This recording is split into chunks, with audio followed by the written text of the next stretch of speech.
मेरे दोस्त, आज हम बात करेंगे आरपीएफ एसआई कांस्टेबल भर्ती 2024। आप में से कुछ स्टूडेंटों ने फॉर्म अप्लाई कर दिए होंगे और अब कुछ ही अभी बाकी होंगे, अपने डॉक्यूमेंट रेडी कराने में व्यस्त होंगे। मेरे दोस्त, फॉर्म को बहुत इत्मीजान से भरिएगा, कोई गलती नहीं करनी है। देखिए, अगर आप गलती करेंगे तो आपके लिए करप्शन तो दिया जाएगा। करप्शन के लिए चांस इतना नहीं दिया जाएगा, बहुत कम समय दिया जाएगा, बहुत कम करप्शन होते हैं, कुछ ही जगहों पर करप्शन हो पाते हैं, प्रत्येक जगह करप्शन अलाउ नहीं होता है। और करप्शन की फीस भी आपकी 250 रुपये है। 2018 में जो एसआई के पद थे, जिसमें मेल कैंडिडेट के लिए 819 पद थे, 819 पद मेल कैंडिडेट्स के लिए थे, फीमेल के लिए 301 पद थे, कुल 1120 पद थे, जिसमें 12 लाख फॉर्म अप्लाई हुआ, 12 लाख फॉर्म भरे गए थे, जिसमें 8 लाख विद्यार्थियों ने परीक्षा दी थी। कांस्टेबल के लिए जो पद थे, जो मेल के लिए थे, वो 4403 पद थे, फीमेल कैंडिडेट्स के लिए 4216 पद थे, कुल आपके 8619 पद थे। इसमें आपके 59 लाख विद्यार्थियों ने फॉर्म को अप्लाई किया था, 34 लाख कैंडिडेट्स ने परीक्षा दी थी। तो मेरे दोस्त, आप इससे समझ ही गए होंगे, जिसकी जो कट ऑफ गई थी, कुल इसके पद थे 9739। इसमें अगर दोनों एसआई और कांस्टेबल को मिलाया जाए तो इसमें पद थे 9739। इसके सिर्फ आधे, फिलहाल कितने, 4660 पद, और पहले कितने थे, 9739। कट ऑफ का आप हिसाब लगा सकते हैं कितने पर जाएगी कट ऑफ। मेरे दोस्त, आंकड़ों को ध्यान में रखते हुए इसकी जो कट ऑफ गई थी, पहले group A, group B, group C, group D, group F थे, लेकिन अब इन जोनों के लिए समाप्त कर दिया गया है। आप जिस दिन भर्ती हो जाओगे, आप सेलेक्ट हो जाओगे, आपके लिए चॉइस दी जाएगी कि आप कौन से जोन में, कौन से ग्रुप में ड्यूटी करना चाहते हो। यह 101% होने वाला है, आपको टेंशन नहीं लेनी है। इसको क्यों हटा दिया गया ग्रुप को? क्योंकि इसमें विद्यार्थियों के अंदर एक रहता था कि ए में डालें, बी में डालें, सी में डालें, किसी की मेरिट इतनी हाई। देखिए, अभी हम चर्चा कर लेते हैं इस पर भी। जनरल की जो कट ऑफ गई थी 83 नंबर, जो ओबीसी की थी वो 82.3 नंबर, और जो एससी की थी वो 77.6 पर थी, एसटी की जो थी वो 78 पर थी, और एक्स सर्विसमैन की 53.4 पर थी।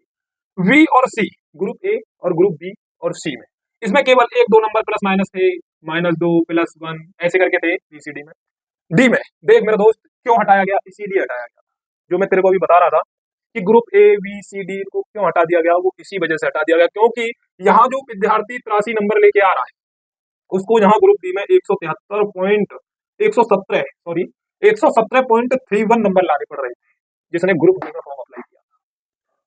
और अगर इधर बात करें 120 में से 120 नंबर लाने थे नॉर्मलाइजेशन होने के बाद, देख रहे हो, और जहां 82 पर सिलेक्शन हो रहा है ग्रुप ए में, और ग्रुप डी में 120 पर हो रहा है। इधर 82, इधर 77 लाने थे एससी के लिए, और ग्रुप डी में 86.5 लाने थे।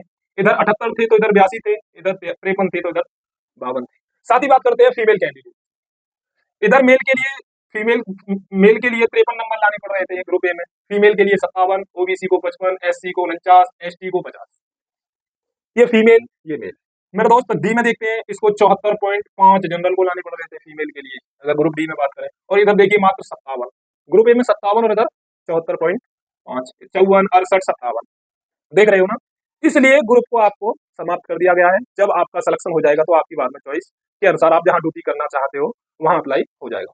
बात करते हैं एफ, आरपीएसएफ, उसमें बहुत से स्टूडेंट जाना चाहते हैं, तो उसके लिए भी अब इसके बारे में चर्चा करना अभी थोड़ा बाकी है। इसकी गई थी 93.4 पर, 89.6 ओबीसी, 76.3 एससी, 43.2 एसटी, और एक्स सर्विसमैन मात्र 38.6।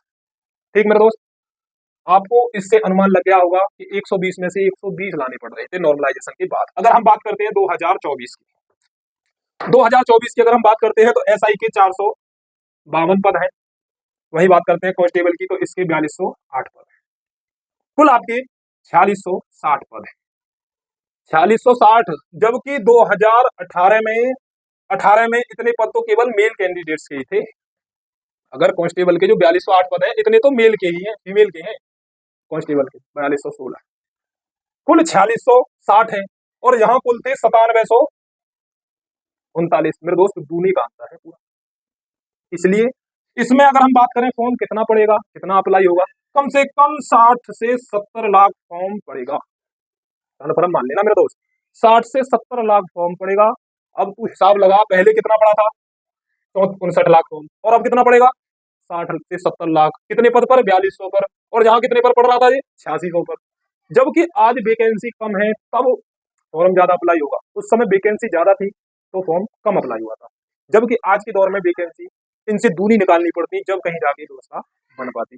लेकिन मेरे दोस्त ये ना तेरे हाथ में ना मेरे, वैसा उनका खेल है, इस पर ज्यादा चर्चा नहीं कर सकता हूं मैं। नेक्स्ट चीज है मेरे दोस्त, इसमें कम से कम 45 लाख विद्यार्थी परीक्षा में शामिल होने की पूरी उम्मीद है। 45 लाख विद्यार्थी इसमें परीक्षा में बैठेंगे। अगर हम सेफ स्कोर की बात करें, 120 में से अगर नॉर्मलाइजेशन को जोड़ कर लेके आने हैं तो मेरे दोस्त 110 से और 120 के बीच में ही नंबर लाने होंगे सिलेक्शन के लिए।